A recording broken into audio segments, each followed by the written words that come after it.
Hello. This movie is the fruit of many years of surgical experience, of hours and hours of endoscopy, video screenings, trying to understand how flexibility and sliding between organs, water distribution can be explained. While looking for an explanation, I was confronted with the main problem. How is living matter organized? Step by step, I will try to explain our conclusion and show how the concept of multifibrillary structural organization has emerged. Thanks to completely new images in high definition, you will be able to better appreciate the beauty and the behavior of our interior architectures. Have a nice trip.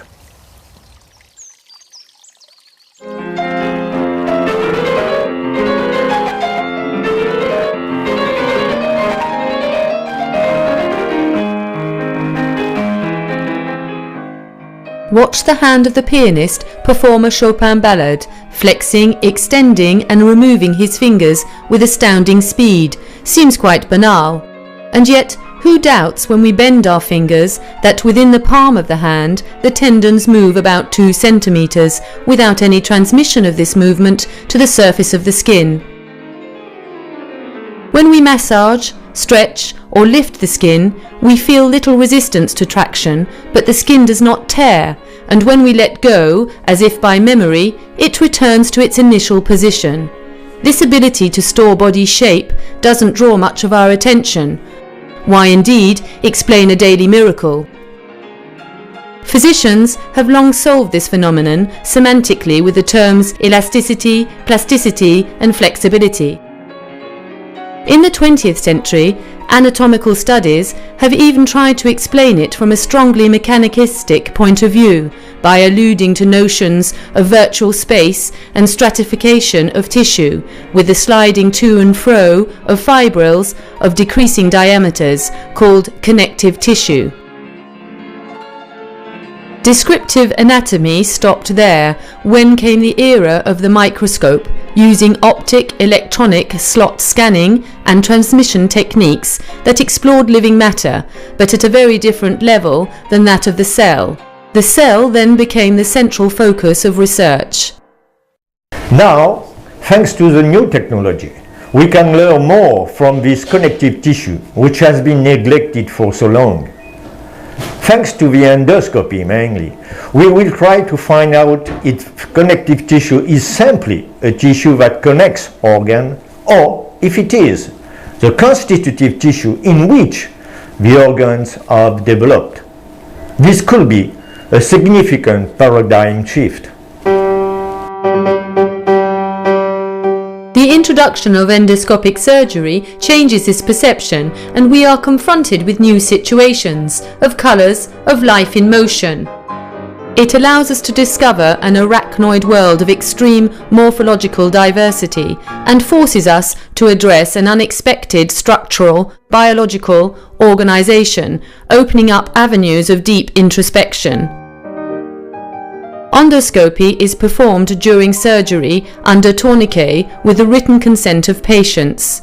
This technology requires a high-definition camera known as Full HD with a tube wrapped in fiberglass, a lens and a cold light source. The diameters of the lenses are either 4 mm or 2.5 mm with excellent focus, but in an extremely limited depth of field. With this new technology, it is possible to obtain levels of detail never achieved. Consider, for example, what happens under the skin around the flexor tendons in the palm of our pianist's hand. Observe 2 things. First, the wide variety of vessels around the tendons, and then the fact that during movement of the tendons there is no influence on surrounding tissues which remain stable. There is therefore obviously some kind of force absorption system. By looking at Y-shaped vessels, we are able to approach the problem more simply. We come across a Y-shaped vertical structure with 2 branches, 1 and 2, with connections at the bottom at point A, and at the extremities B and C. But let's analyze the movement more closely. We observe that during flexion, the two large vessels, 1 and 2, are indeed moving apart. However, compared to a smaller vessel, number 3, not only do they move faster, but the two branches move at different speeds, as the distance between B and C has doubled. So several forms of speed and progression seem to exist in homogeneous living matter. How can this be explained? Due to the influence of reductionist linear thinking, the only rational explanation used to be that vascular structures were reinforced by several coaxial layers of connective tissue, sliding between them, harnessing the vascular structures with digressive diameters. However, this view of annular layers sliding together needed the existence of a hierarchical distribution. In vivo observation made the notion unacceptable. There are no distinct laminated layers with stratified strips wisely stored next to each other. This meant that we needed a new way of thinking, something posing the problem in terms of global dynamics and continuous matter, a theory involving the concept of a tissue continuum in total contradiction with the traditional view of sliding structures. In the body, everything is connected. However, another fact also leaves us puzzled. When we watch the hand of the pianist, extending his fingers, the extensor tendon moves a few inches transversely and longitudinally on the dorsum of the hand, but the subcutaneous veins, here in blue, just above, move much less, and the skin even less. How can we explain this ability to absorb movement between structures so close together and in such a short space of time? Because if everything is connected, if everything moves at the same time but in different ways, we must be able to explain how all the components connect and adapt to each other during movement. Yes, we must emphasize this fact. All the fibers are connected and all the structures are in continuity, but working in different ways and different speeds. How is this possible? To attempt to address these fundamental issues, which have been totally disregarded, let us first examine the skin of the artist. The skin surface is woven into a framework by these polyhedral drawings, irregular, fundamental, simple, and yet rarely described in anatomical literature, while all its cellular constituents are fully examined. And yet each of us can observe these so-called polyhedral shapes on our own body. Therefore, questions must be asked. Why is the skin surface made of polyhedral shapes? Why isn't the cutaneous surface perfectly smooth? Let us look at the surface of the skin under the microscope. The epidermis, our most superficial limit, is a surface printed with these small changing polyhedrons, all of them irregular and different, limited to 3, 4 or 5 sides, each side measuring about 500 microns, with lines approximately 50 microns wide between the polyhedrons. No one polyhedron looks like its neighbour, and their distribution is totally irregular. When the skin stretches and creases during everyday activities, these small polyhedrons move, their shape and appearance change, and when the forces are removed, they return to their initial state. Yet, on closer observation, we do see these lines of force which change from vertical to horizontal, then blur to appear again according to the strength of the pressure exerted. These lines of force have an undeniable physical reality, and the filter of polarized light enables us to imagine how complex this constitutive network is.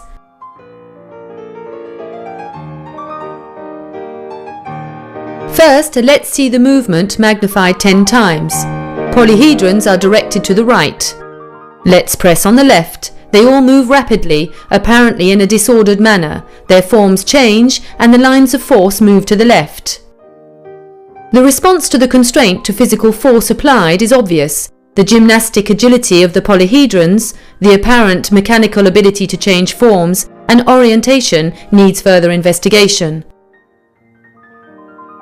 The next sequence will clarify these movements by drawing the microscope closer with 25 times magnifying power.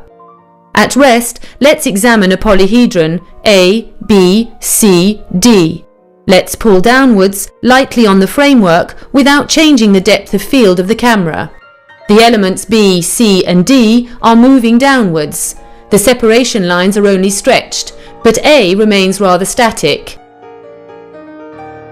Then, as the traction exerted becomes stronger, new lines of force, E, F and H, emerge, orientated in the direction of constraint, passing through existing structures. Then, as the traction becomes stronger, new lines appear, coloured in pink, even slightly modifying the initial structural lines. Increasing constraint creates new lines, here in green. The distance from A to C has increased by 15%. So, we see stretching in the direction of the applied force, with successive appearance of new lines of force added to the original ones, but which look different and change the general shape. Moreover, inside each polyhedron, we can observe other subunits with varied dimensions and forms, which remain inactive until the tension overwhelms the fibres and produces their final shape. We get the impression that there is a dynamic environment with structural latent solutions. It is certainly fractionalization that makes the dispersion of the force easier. These dynamic comportments based on fractal organization are extremely fascinating phenomena and can be easily observed in heavily exposed skin, like skin of the palm, where wrinkles are particularly visible. Inside these polyhedrons, measuring 500 microns on each side, we can observe subpolyhedrons of 50 microns. These substructures are perfectly distinct both morphologically and mechanically because each small polyhedron adjusts to its neighbour inside the bigger one. The cutaneous architecture is not inert, it is living and under constraint, as it always returns to its original position with perfect tissue memory. Furthermore, from observation of modifications at the skin's surface, it seems that the shape of the polyhedral epidermis is certainly shaped by the underlying structures. However, what is their nature? The section of the epidermis and part of the dermis will strengthen our assumptions. Firstly, when we cut the skin, we observe the separation of skin edges. The tissue tension is obvious. Then we find the fibrils from the hypodermis and subcutaneous tissue penetrating into the dermis, intertwining. The dynamic cut of the dermis will confirm this by highlighting clear fibril lines, passing through the dermis and upwards towards the furrows, thus defining the polyhedrons at the surface. Unquestionably, these microfibrils, with their specific biomechanical behavior, infiltrate the dermis, penetrate and demonstrate fibrillar continuity, and therefore identify the physical link between the surface of the skin and the deeper structures, while allowing the flexibility of the skin without any rigidity. The epidermis is not only a simple carpet of cells. So we are facing an evidence. The organization of the cutaneous surface is polyhedral and fractal, and has physical links with the subcutaneous world. Therefore, the question is, what kind of link is it, and where does it come from? With the aid of a video endoscope, we'll continue to stroll around under the skin to try to understand this apparently simple world of sliding, mobility and smooth, slippery surfaces. We wanted to find out how it could accomplish both fast, sometimes violent movements and gentle, minute ones without the slightest jerkiness. When you look closer, you can see that just below the dermis and hypodermis, there's a highly mobile network of tissue filling every available space. The show is total, with pseudo-geometrical shaped fibrillar structures encompassing the muscles, skin and fat. Let's dive into this world of fibrils. If one grasps and pulls the tissue with tweezers, we immediately find this multifibrillar, multivascular organization, surprising because there is a lack of any apparent harmony. Sharp traction causes curious movements to occur due to the bursting of vacuoles at atmospheric pressure, demonstrating the existence of hydraulic systems under different levels of pressure. These microfibrils may have quite large diaphanous surfaces reflecting sharp edges, but they can also be narrow, long or short, swollen or cylindrical. Diversity is everywhere, and there is endless variety: ropes, rigging, harnesses, with rings that reinforce the solidity like an articulated bamboo stem, transparent sails, dewdrops. Tissue continuity is total, the blend is homogeneous and the organisation completely irregular, disordered and fractal. Smaller fibrils are found between major ones of a similar nature, and so on. And this fibrillar chaos is found throughout the body, in every nook and cranny, at the level of other extensor tendons, but also in the abdominal wall near the rectus abdominis muscle, in contact with the thorax near the latimus dorsi muscle, in the rectoconjunctival groove of the eye, and so on.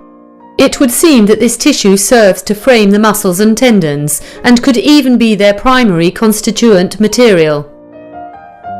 Even structures not called upon to move, such as nerves and the peristeum, are composed of this tissue fibre, but with differences in their organisation. So this fibrillar chaos, which could be defined as an unpredictable behavior of non-linear system, is everywhere, and varies depending on its functional roles. But important questions remain.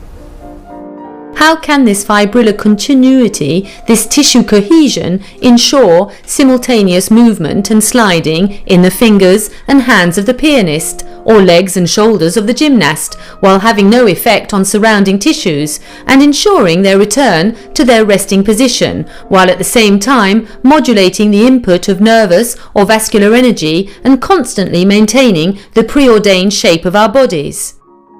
For the essential imperatives of any attempt to explain the morphological dynamics of life should be in accordance with the principles we have just stated. To really understand this, we must think in 3 dimensions and think of our bodies, our fingers, our backs, our legs in terms of volumes.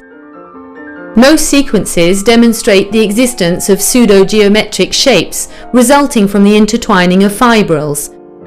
This visual impression of the accumulation of polyhedrons that is reminiscent of the surface of the skin finds its elementary definition in the concept of the microvacuole and the interfibral microvolume, which is the basic element consisting of a polyhedral fibrillar frame enclosing multiple microvacuolar spaces of varying sizes, between 10 microns and 100 microns, with a glycoaminoglycan gel inside.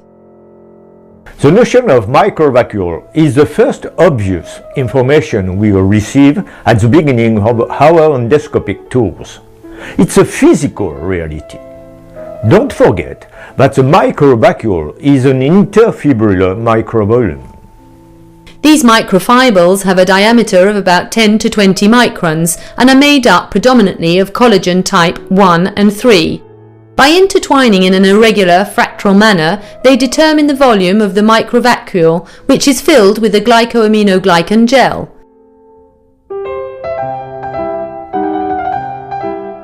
By accumulation and superposition, these multi-microvacuolar polyhedral patterns build elaborate forms. The cells fit into this structure perfectly and has similar dimensions ranging from 10 to 60 microns.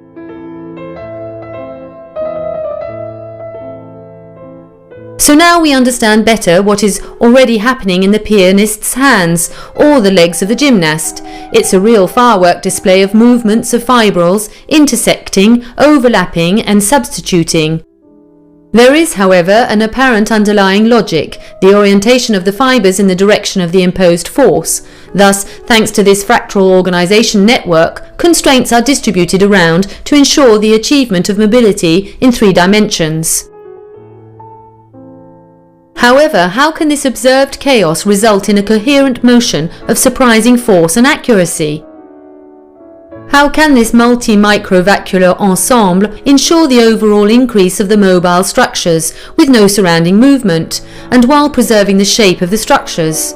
That is to say, an absolute dynamic role and total absorption. In other words, 2 dynamically opposed roles combined with a memory of return to the original form. How do these fibres ensure tissue cohesion, preserve volume, and adaptable mobility? The answer is perhaps this. Look at this fibril. In an instant, 3 movements are performed: sliding, division, and stretching. This sequence is fundamental because it shows the morphodynamic capacity of the fibrils. And when you imagine that it is performed by billions of fibers in 3 dimensions in an instant, one gets an impression of extreme complexity and even infinity.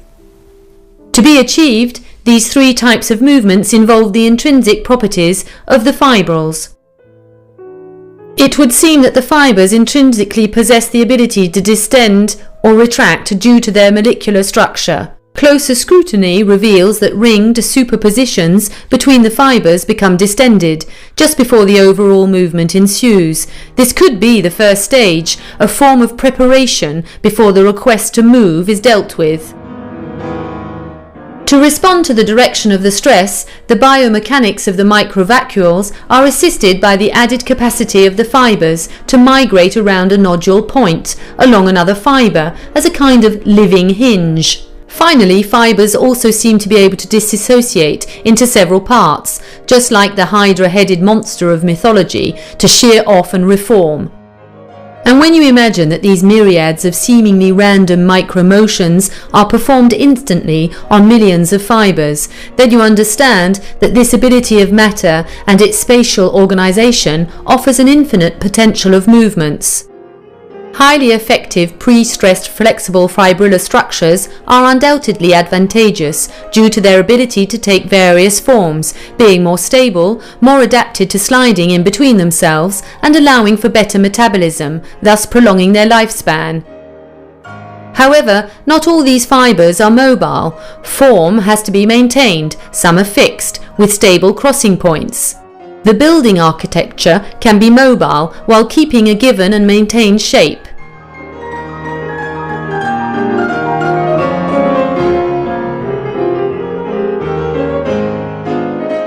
This shape, however, is subject to the mother of all forces, the force of gravity. How does this multifibrillar morphological structure resist it? How can it avoid crashing? Biotensegrity and mechanical transduction are a partial answer, or at least an attempt to explain this, and so deserve close attention. Biotensegrity explains the distribution and transmission of the force of gravity on all system components. It is suitable for the architectural and fractal composition, as we observe it, in vivo or in vitro. It introduces the concept of a state of tissue pretension that seems obvious to those who handle living human matter. One only needs to make an incision on the skin to see the separation as the skin is cut to confirm this. Finally, the geometry of the polyhedral type components is reminiscent of the microvacuole concept, whose semantics should definitely be changed, but imposes the concept of microvolumes formed by myriads of structuring, interlacing fibrils. It is also necessary to consider additional factors ignored by the biotensegrity concept.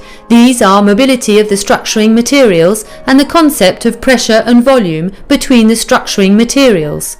The concept of an adaptable microvacuole at constant volume but variable pressure can explain the distribution of water within the body. Because if water is everywhere, comprising 85% of the body's weight, which is appreciable at the least incision and is present in all tissues, cellular and especially extracellular, how is it distributed in the body? The problem of distribution of water in the body is a basic question with no satisfactory answer. The microvacuole, a microvolume filled with water and glycoaminoglycan, subject to the law of minimolar arrangement, is able to explain this by its capacity to accumulate and to establish the form and shape of a body. The microvacuole volume containing hydrophilic glycoaminoglycans maintains an optimal volume, generating pressure. A phenomenon that one can enjoy seeing in the multitude of tiny bubbles hatching in the open air.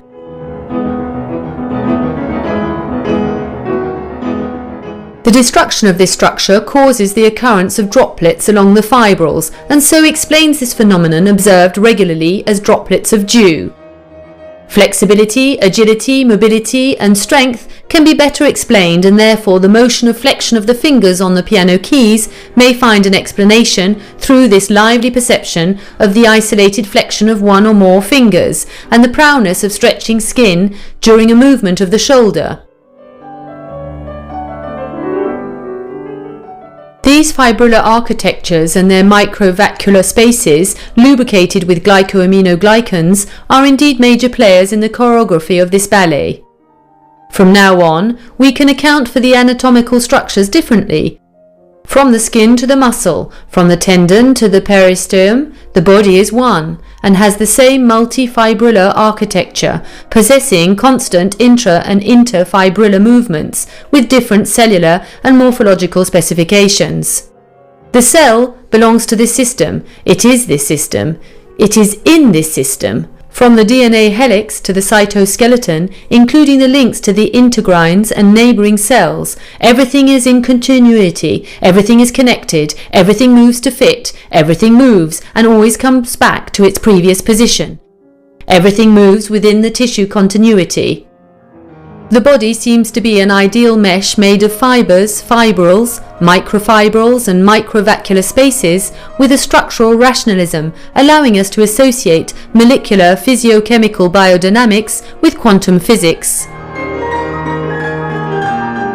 Therefore, living form can be described and interpreted. A real structural ontology can be worked out through a basic functional unit, which is the microvacuole, the microvolume responsible for the form and the dynamics. Now, while we stitch the skin and close the suture, let's keep in mind that from now on, nothing can be accounted for without considering this fractally organized and chaotic tissue architecture, vector of that most beautiful of efficiencies, life.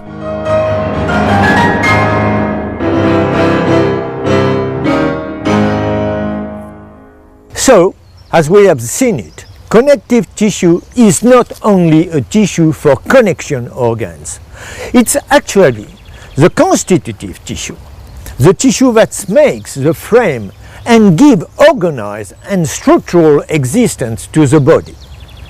Form is maintained and preserved thanks to these interior fibrillar architectures in which different cellular specificities are embedded. Thanks to this concept, which embraces fractal organization and non-linearity, we enter the fields of disorder system, self-organization and science of complexity. Through our work and our concept, we believe that we are participating in search for a rational explanation of nature.